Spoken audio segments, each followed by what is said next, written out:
Três Tentos hoje teve aqui a novidade do CNPE, né? Então acho até estava vendo aqui o Luciano Costa falando sobre isso, né? Então, retomando aqui um pouco a notícia, né? O Conselho Nacional de Política Energética aumentou o percentual obrigatório de biocombustíveis em combustíveis fósseis, né? Então, a mistura do biodiesel no diesel B passa de 14% para 15%, e a do etanol anidro na gasolina sobe de 27% para 30%, com vigência a partir do dia 1º de agosto, né?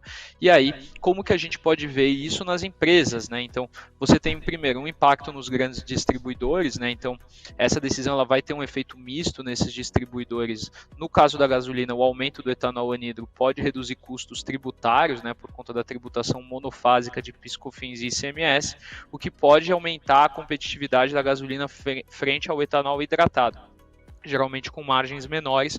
No entanto, esse ganho tende a ser repassado aos preços, limitando o benefício direto às margens, né? Já no diesel, o aumento do biodiesel para 15% ocorre em um momento desafiador, né? A gente estava escutando aqui que a ANP suspendeu os programas de fiscalização da qualidade de combustíveis para julho, e os prêmios de biodiesel frente ao diesel fóssil subiram bastante, né? O que pode reduzir o incentivo de players menos regulados a cumprir essa mistura obrigatória e impactar negativamente os grandes distribuidores que seguem a regra com esse potencial de compressão na margem do diesel, né? Então, uma notícia marginalmente aí podendo trazer efeitos mais ou menos negativos para Vibra, Ultrapar e Raízen, né? E quando a gente fala dos produtores de biodiesel, que a gente está falando de quem? Das grandes usinas, né? De biodiesel não, do biocombustível, das grandes usinas Jalles Machado, São Martinho e a própria Raízen, né, na sua parte de biocombustíveis, e a Três Tentos, né, que faz a parte do biodiesel, né? Então é uma decisão muito positiva para Três Tentos, né? Então players integrados que combinam esse esmagamento de soja e refino tendem a ganhar bastante com isso, né? O aumento da mistura não estava no cenário base do mercado. A gente viu uma Três Tentos que chegou a subir próximo de 5%, agora com o mercado um pouco mais negativo, ela sobe somente 1,5%. Já para os players de etanol, isso já era bastante esperado, o que a gente percebe aí uma reação mais negativa nas usinas em São Martinho e Jalles Machado. Vini? Isso eu quero te perguntar, Junqueira. E era uma pauta que estava aqui no radar. Nós comentamos mais cedo sobre o texto. Enquanto você mencionou o texto, nós mostramos aqui de novo a publicação do portal G1. Todos os outros veículos que monitoram mercado, economia, commodity, fizeram materiais a respeito desta aprovação. E aí, Junqueira, muita gente não entendeu, inclusive eu, por que São Martinho está caindo, por que Raízen está caindo, por que Jalles Machado está no 0-0, se essa não é uma notícia positiva para essas empresas. E aí você falou de Três Tentos, que quando comentamos aqui pela primeira vez com o Coutinho no dia de hoje sobre essa notícia, eu nem mencionei.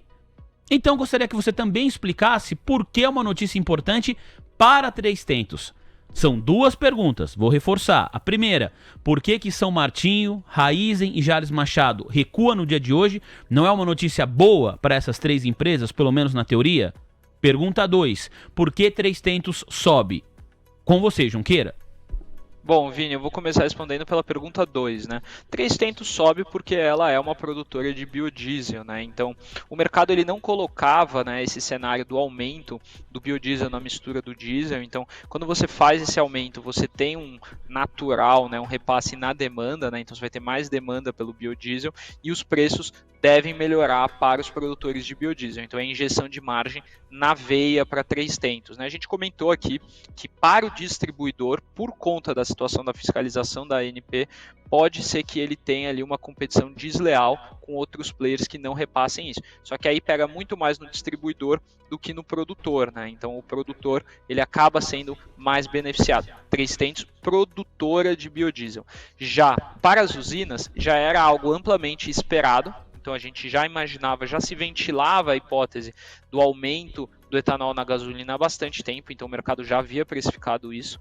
Primeiro, esse é o primeiro ponto. Segundo ponto, é que esse aumento ele acaba, naturalmente também vai aumentar a demanda por etanol, mas vai acabar absorvendo a produção de etanol de milho, né, que vem aí ocupando um grande espaço na produção de etanol do país. Então o etanol de milho está ocupando espaço, as empresas listadas elas são majoritariamente etanol de cana-de-açúcar, né, então isso basicamente tiraria parte da demanda do seu concorrente, o que é positivo.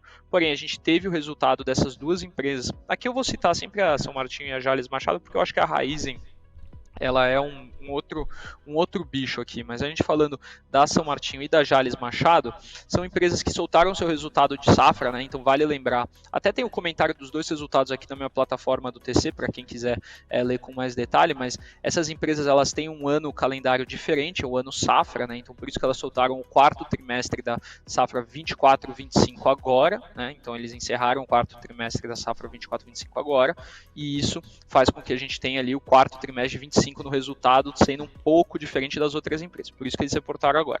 E aí, elas reportaram um resultado muito ruim, né? A cana-de-açúcar teve uma safra péssima na safra passada, e agora a tendência é ter uma quebra de safra também significativa, né? E isso aconteceu porque a gente está vendo, primeiro, um preço mais depreciado, seja do açúcar e do etanol, mesmo com essa demanda maior, você tem uma oferta de etanol de milho que está ali atrapalhando bastante, e uma situação climática horrível, né? Então, você teve uma perda de produtividade, você teve que ter um mix mais alcooleiro por conta disso, né? Aqui até falando um pouco do modelo de negócios dessas empresas, né? Uma usina, ela decide o que ela vai produzir, se é açúcar ou etanol. Ela não pode produzir os dois à base da mesma cana-de-açúcar.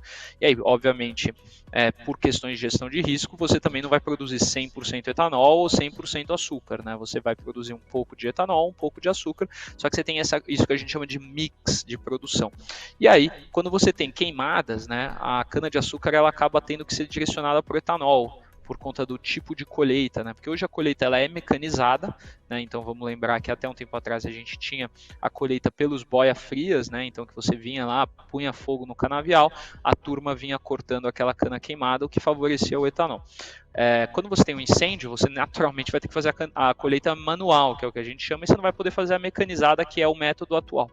Então, com colheita manual, você favorece a produção de etanol. O etanol não está com um preço muito bacana para as usinas não estão com margem boa. Aí agora, trazendo para a análise do papel, eu olho para São Martinho e eu acho que está uma barganha.